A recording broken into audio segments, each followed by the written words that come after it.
Hey English learners, welcome to another edition of Learning Simplified Pro, and it's good to see you back again. Yes, so in today's video we would be decoding 10 famous quotes by William Shakespeare from his different plays. So without any further delay, let's quickly begin with our presentation. So the first quote on the list is, "How sharper than a serpent's tooth it is to have a thankless child." And this quote is taken from the play King Lear. So let's quickly know what it means. It's really painful to know that the child raised is ungrateful for the parent, and the parents lament those children who are not appreciative and shows no gratitude towards them. So it's a really sorrowful quote quoted by William Shakespeare on behalf of the parents. Now moving to the next quote, which is, "I am one who loved not wisely but too well." And this is taken from the play Othello. Now let's understand the meaning of the extract. It infers that the love is so intense, passionate and fulfilling that the person has the dramatic weakness for making mistakes. As per the extract, excess love crops up excess jealousy. So this is the bottom line of the story. If you love somebody more, you always expect a lot out of that person, and if your expectations are not met, then you start hating that person. This is exactly what Othello does in the play. He murders his own wife out of jealousy. So now moving to the next quote, "We are such stuff as dreams are made on, and our little life is rounded with a sleep." And this extract is taken from the play Tempest. So now let's give a quick look at the explanation. This relates to that of a human dream. While sleeping, the mind can produce amazing images to appear as real life. But once awake, the dream disappears, as if they were never there. Both of these examples connect to the much greater example, life. People live their life and then they die. Although this is a sad realization, everything must come to an end. Like a dream comes to an end, life also comes to an end. So now moving on to the next quote on the list, which is, "What's in a name? A rose by any name would smell just as sweet." And this extract is taken from the play Romeo and Juliet. So now the explanation for the extract. The name of something does not affect its character. A rose, even if it were called something else, would smell just as sweet. What matters is what something is and not what it is called. So in this extract, Juliet is trying to say that her love for Romeo does not depend on what he is.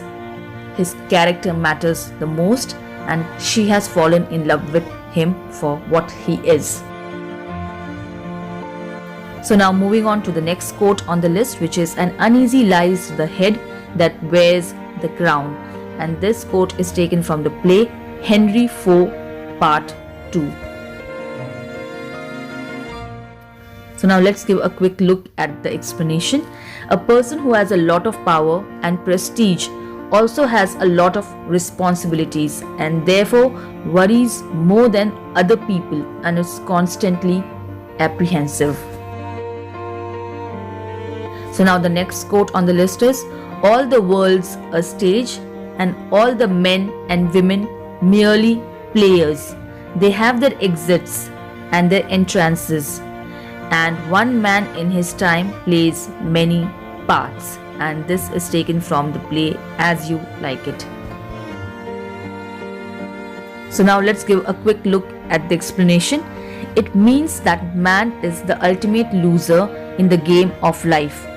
till the time he is alive, he has to play his part, and then death serves as his exit from the stage called life. This quote was then followed by the 7 stages of a man's life, where Shakespeare tried to explain the different stages of a man's life and the kind of part or a role a man plays when he is in that particular stage. And this quote was really appreciated by the audience. So now moving on to the next quote on the list, which is "Misery acquaints a man with strange bedfellows," and it's taken from the play The Tempest.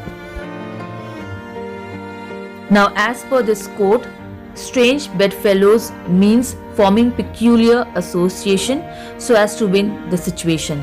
So it is very peculiar alliance or a combination where two people with different views are forced to work together, even though they don't have anything in common. Now moving on, the next quote on the list is "Some Cupid kills with arrows, some with traps," and it's taken from the play Much Ado About Nothing. So now let's understand what the quote means. So it means love can find you in different ways. The first way is some people are hit by love with an arrow of Cupid. So here Cupid, we all know, is the god of love, while some fall into love when the situation is set up for them like a trap. It means they are led by others to fall in love with each other. Moving on to the next quote, "I'm a man more sinned against than sinning," and it's taken from the play King Lear. So it is an expression used by those who, though they may be guilty of doing wrongdoing, think themselves the victim of a more serious wrong. So here an explanation a person gives that I'm wronged and that is why I did wrong. And so now the last quote on the list is "Now is the winter of our discontent," and it's taken from the play Richard III. The explanation of the quote is an expression of positivity. It emphasizes the temporary nature of the bad times and that they are over. Sometimes, however, people forget the celebratory nature of this line and use it to emphasize a current negative situation. This reminds me of another quote by a very famous poet, "If winter comes, can spring be far behind?" So with this, I come to an end of my lengthy presentation. So I hope you liked my today's video, and if you did, please don't forget to like, share and subscribe to my channel, which is Learning Simplified Pro. Till then, do take care of yourself and enjoy your life.